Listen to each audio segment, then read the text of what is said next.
Assalamualaikum warahmatullahi wabarakatuh. Selamat pagi anak-anak. Ya, semoga kalian selalu dalam keadaan sehat walafiat ya. Karena kita tahu sekarang ini sedang musim COVID-19 atau corona ya. Jadi tolong perhatikan protokol kesehatan ya. Kalau keluar rumah, gunakan masker, cuci tangan, ya, dan jaga jarak. Nah itu 3 hal protokol kesehatan. Nah, ya. Sebelum kita mulai pembelajaran, alangkah baiknya kita selalu berdoa. Ya, kita awali dengan doa. Ya, berdoa mulai. Selesai. Ya. Jadi siapa yang sudah tahu nama Bapak? Ya, alhamdulillah kalau sudah ada yang tahu ya. Jadi nama Bapak yaitu Bapak Windu Sukianto. Nah, mengajar bahasa Indonesia kelas 10 dan bahasa Indonesia kelas 11. Ditambah satu lagi, PKN kelas 10. Nah, tapi sebenarnya pendidikan Bapak itu di bahasa Indonesia ya. Nah, ya. Sudah kenal ya, sudah tahu sekarang nama Bapak ya. Sekali lagi, siapa nama Bapak? Iya, betul. Bapak Windu Sukianto. Nah, jadi kalian tidak bingung lagi ya. Yang mengajar bahasa Indonesia siapa namanya? Nah, sudah tahu ya. Belajar bahasa Indonesia kalian sudah lama mungkin belajar ya. Dari SD 6 tahun, SMP 3 tahun. Ditambah sekarang SMK. Ya, kurang lebih 12 tahun. Nah, seharusnya kalian sudah paham dan pintar tentang bahasa Indonesia. Nah, mungkin ya karena tidak selalu digunakan, apalagi dalam kehidupan sehari-hari, ya pasti akan lupa lagi ya. Nah, jadi belajar dengan Bapak itu mudah ya, tidak perlu tegang. Kita serius tapi santai, sersan ya, serius tapi santai. Nah, belajar di dalam kelas dengan Bapak itu ada aturan ya. Yang pertama, ketika Bapak sedang menerangkan, kalian perhatikan, jangan ada yang celetak-celetuk, apalagi asbun. Tahu asbun? Ya, asal bunyi. Ya. Kemudian kehadiran. Nah, itu wajib kalian. Ya. Wajib hadir setiap belajar bahasa Indonesia. Kemudian penilaian. Nah, penilaian selain dari kehadiran itu dari latihan dan tugas-tugas ya. Jadi ketika Bapak memberikan tugas, kalian kerjakan. Jangan berpikiran, aduh takut salah. Aduh salah nggak ya? Nah, nanti salah benarnya Bapak yang menilai ya. Yang penting kerjakan. Toh kalau kalian mengerjakannya salah pun tidak akan Bapak marahin ya. Jadi nggak perlu takut. Nah, jangan sekali-sekali kabur belajar bahasa Indonesia. Nah, kalau kabur langsung Bapak coret namanya dan Bapak anggap berhenti. Nah, itu sedikit aturan belajar bahasa Indonesia di dalam kelas ya. Nah, tetapi dalam masa COVID-19 ini kita belajarnya daring. Nah, tetap kehadiran Bapak perhatikan, ya. Nah, jadi ketika ada tugas, tolong dikerjakan, ya. Paham? Oke, alhamdulillah kalau paham, ya. Nah, untuk materi hari ini sebenarnya materinya yang sangat-sangat mudah, ya. Dari SD, SMP mungkin kalian sudah belajar atau setiap hari pun sering kalian ucapkan, yaitu sinonim dan antonim, ya.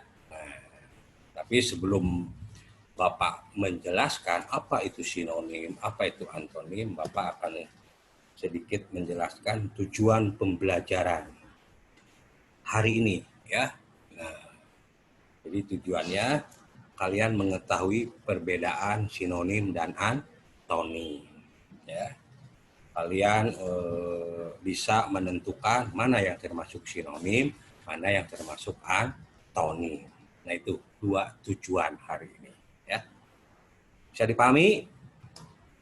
Oke, kalau bisa kita masuk sekarang materi, ya. Sinonim, ya, dan antonim.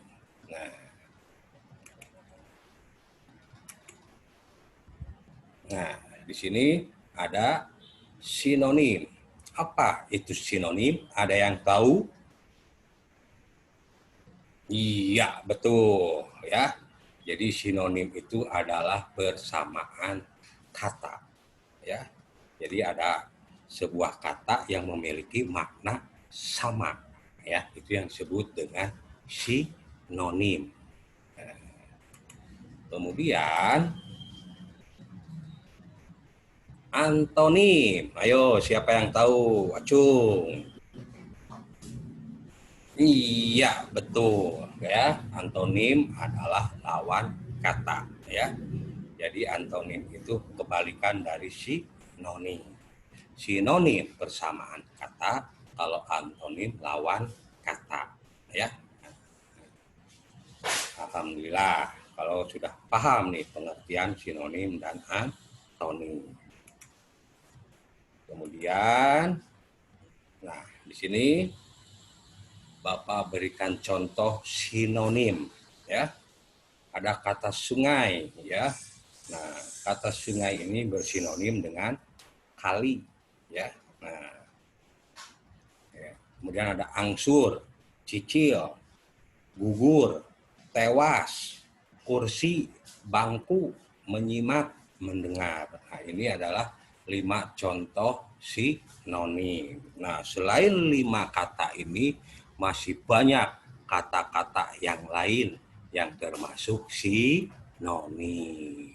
Nah, kemudian berikutnya, nah ini adalah contoh antonim, ya, lawan kata. Antonim besar, kecil. Antonim tinggi, pendek. Antonim rajin, malas. Antonim terang, gelap. Antonim positif, yaitu negatif. Nah, ini jadi lawan kata, ya. Nah, kemudian, nah ini ada contoh sinonim dalam satu kalimat, ya. Nah, tidak ada manusia yang hidup abadi atau kekal di dunia ini.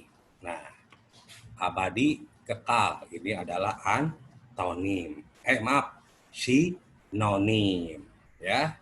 Nah, kemudian kalimat kedua, para penonton sepak bola dengan riang gembira menyaksikan. Nah, di sini ada kata riang dan gembira. Nah, ini pun adalah sinonim, ya, persamaan kata. Nah, berikutnya antonim dalam kalimat. Nah, nilai bahasa Indonesia pada semester genap dan ganjil tidak boleh kurang dari 7. Nah, di sini ya, ada genap, ada ganjil. Nah, ini disebut dengan antonim. Kemudian ada kalimat berikut.